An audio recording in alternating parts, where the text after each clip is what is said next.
സഹൃദയരായ എല്ലാ ശ്രോതാക്കൾക്കും film song Jayan വേങ്ങേരിയിലേക്ക് ഹൃദ്യമായ സ്വാഗതം. അപ്പം ശ്രീഗണനാഥ നമ്മൾ പ്ലെയിൻ പഠിച്ച് അതിന് രണ്ടാം ഭാഗമാണ് സിദ്ധചാരണ ഗണസേവിത. ഇത് പ്ലെയിനായിട്ടാണ് പഠിക്കുന്നത്. അപ്പം നമ്മൾ സ്റ്റാർട്ട് ചെയ്യാം. വളരെ പ്ലെയിനായിട്ട് നിങ്ങൾ പഠിച്ചു പോവുക. ഭംഗിയായിട്ട് ആ സ്വരസ്ഥാനങ്ങളൊക്കെ കറക്റ്റ് ചെയ്തെടുക്കണമെങ്കിൽ പ്ലെയിനായിട്ട് പഠിക്കണം. പ്ലെയിൻ എന്ന് പറഞ്ഞാൽ ഒരു സംഗതികളും അതിൽ ഉൾക്കൊള്ളിക്കാതെ വളരെ പ്ലെയിനായിട്ട് പാടുക. അപ്പോൾ സ്വരസ്ഥാനങ്ങളൊക്കെ നമുക്ക് ശരിക്കും പഠിച്ചെടുക്കാൻ പറ്റും. സ്റ്റാർട്ട് ചെയ്യാം. അപ്പം രാഗം മലഹരി, താളം രൂപകം 12 മാത്ര. ഒരു താളവട്ടം കഴിയുമ്പോഴേക്കും 12 മാത്ര, 2 അടി ഒരു വീശ്. ഓക്കെ, ഒന്നും പറയാൻ മറന്നില്ലല്ലോ. അപ്പൊ ആരോഹണം പാടാം.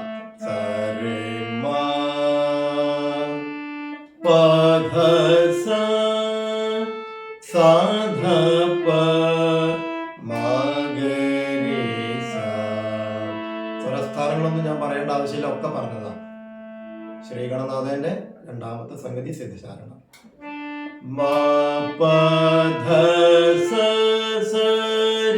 അവിടെ സിദ്ധചാരണ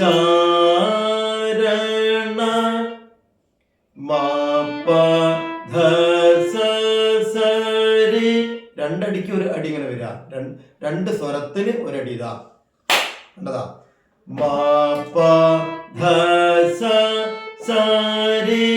മനസ്സിലായില്ലേ? അപ്പൊ അവിടെ സിദ്ധചാരണ. ഒന്നുകൂടി.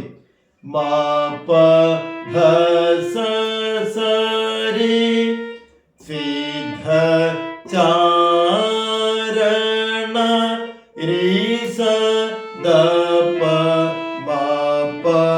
ഗണസേവിത. ഗണസേവിത. രീസ ധപ മാപ ഗണസേവിത. ഒന്നുകൂടി. രീസ ധപ മാപ ഗണസേവിത. ഈ രണ്ടും കൂടി ചേർത്ത് പാടാം. മാപ ധസ സരി രീസ ധപ മാപ. സിദ്ധചാരണ ഗണസേവിത. ഒന്നുകൂടി. സിദ്ധചാരണ ഗണസേവിത.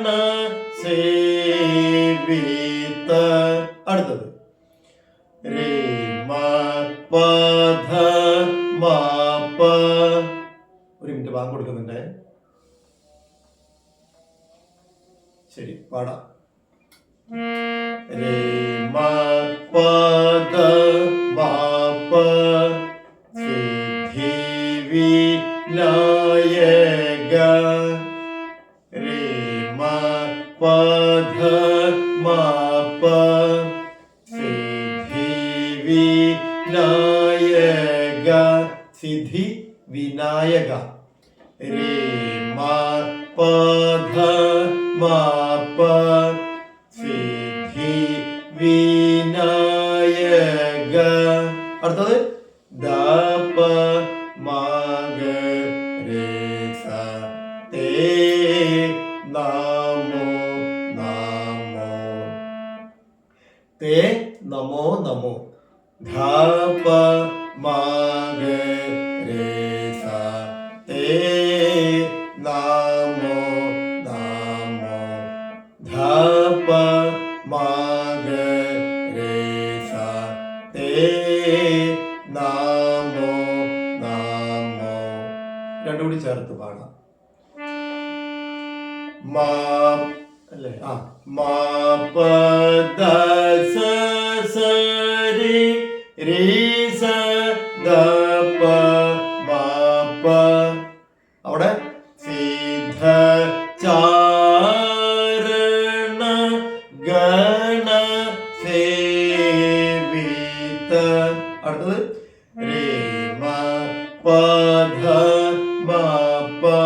ധപ മഗരേ സ. ഇത് രണ്ടും കൂടി ചേർത്ത് പാടാൻ വിചാരിച്ചു, മൊത്തമായി പോയി, സാറില്ല.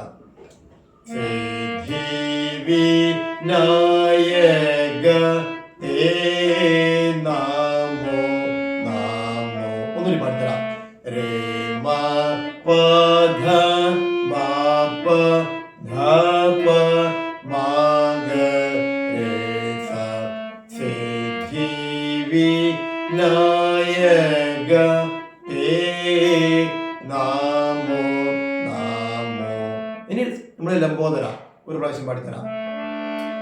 സരേ മാഗരേ ലംബോദര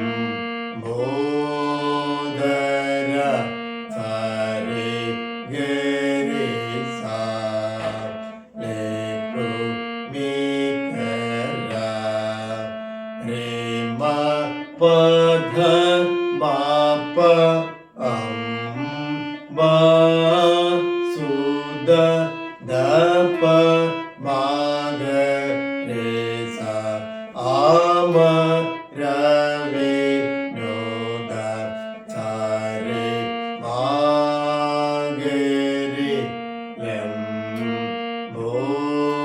ലംബോദര ലേ പ്രു മീ കര സ രേ ഗരേ സ ലേ പ്രു മീ കര.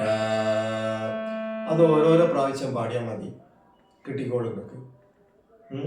കാരണം ലംബോദരം നമ്മൾ മുമ്പ് പാടിയതാണ്. അപ്പം ഇത് ഇത്രയും കൃത്യമായിട്ട് നിങ്ങൾ പഠിച്ചോളില്ലേ. അപ്പോൾ അത്രയും നന്നായിട്ട് ക്ലാസ് ഞാനിതിൽ പറഞ്ഞു തന്നിട്ടുണ്ട്. പ്ലെയിൻ ആണ്. പ്ലെയിൻ പഠിച്ചു കഴിഞ്ഞാൽ ബാക്കിയുള്ള കാര്യത്തിലേക്ക് ഇപ്പോൾ കടക്കാൻ എളുപ്പമാണ്. പ്ലെയിൻ കഷ്ടപ്പെട്ട് നന്നായി പഠിക്കണം. അതായത് ഒരു വാക്കുണ്ട്, ആരതാ വാക്ക്? സ്നേഹത്താൽ നിറഞ്ഞ ഒരു ഹൃദയവും മറ്റുള്ളവരെ കേൾക്കാൻ തയ്യാറുള്ള ഒരു ചെവിയും മറ്റുള്ളവരെ സഹായിക്കാൻ തയ്യാറുള്ള ഒരു കൈയുമാണ് ഒരു വ്യക്തിയുടെ ഏറ്റവും ഉപകാരപ്രദമായ ആസ്തികൾ. അതല്ലാതെ അറിവ് നിറഞ്ഞൊരു ശിരസല്ലാന്നാണ് ആരാതൊക്കെ പറഞ്ഞ് APJ അബ്ദുൽ കലാം. ഇത് നമ്മൾ മനസ്സിൽ കാണുക. അടുത്ത ജന്മം നമുക്ക് ഉണ്ടാവരുതെന്ന് വിചാരിച്ച് ജീവിക്കണം നമ്മൾ. പക്ഷെ നമുക്ക് ഉണ്ടാവും. കാരണം നമ്മൾ ഒരുപാട് തെറ്റുകൾ ചെയ്യുന്നവരാണ് നമ്മളെല്ലാവരും. അപ്പോൾ അടുത്ത ജന്മത്തേക്ക് നല്ല സ്ക്രിപ്റ്റ് നമ്മൾ തയ്യാറാക്കി വെക്കണം. നാം മാളികപ്പുറത്തിരിക്കുക. അല്ലെങ്കിൽ എന്നും പാമരനായിട്ട് തന്നെ ഇങ്ങനെ കഴിയേണ്ടി വരും. ചളിക്കുണ്ടിൽ വരെ ജനിക്കേണ്ടി വരും. എന്തെല്ലാം ക്രൂര കൃത്യങ്ങളാണ് നമ്മൾ കാണുന്നത് ഈ ഭൂമിയിൽ. എത്രയാൾ ഒരു കർമ്മം ചെയ്യുമ്പോൾ ഇത് ഞാൻ ചെയ്തു കഴിഞ്ഞാൽ എന്തായിരിക്കും ഇതിൻ്റെ ഫലം? അങ്ങനെ ചിന്തിക്കണം. 1-2 പ്രാവശ്യം ചിന്തിച്ചതിന് ശേഷം മാത്രമേ ആ കർമ്മം ചെയ്യാൻ പാടുള്ളൂ. മറ്റു ചെയ്ത് കഴിഞ്ഞിട്ട് താടിക്ക് കൈ കൊടുത്ത് അയ്യോ അയ്യോ മാനസിക രോഗമായി മെഡിക്കൽ കോളേജിൽ കൊണ്ടുപോയി ഗുളിക കഴിക്കുക, എല്ലാ പ്രശ്നങ്ങളും വരും. നല്ല വ്യക്തിയൊക്കെ ഇത് ചെയ്തിട്ടുണ്ടാകുക, ആ വ്യക്തിക്ക് എങ്ങനെ പ്രയാസങ്ങൾ വരുള്ളൂ. അപ്പോൾ ഇതിനൊന്നും നിൽക്കണ്ട. സത്കർമ്മം ചെയ്യുക, എല്ലാവരും സ്നേഹിക്കുക, ബഹുമാനിക്കുക, അറിയാത്ത കാര്യങ്ങൾ ചോദിച്ച് മനസ്സിലാക്കാനുള്ളൊരു വിനയം നമ്മൾക്ക് ഉണ്ടാവണം. എന്നാലേ നമ്മൾ വിജയിക്കുകയുള്ളൂ.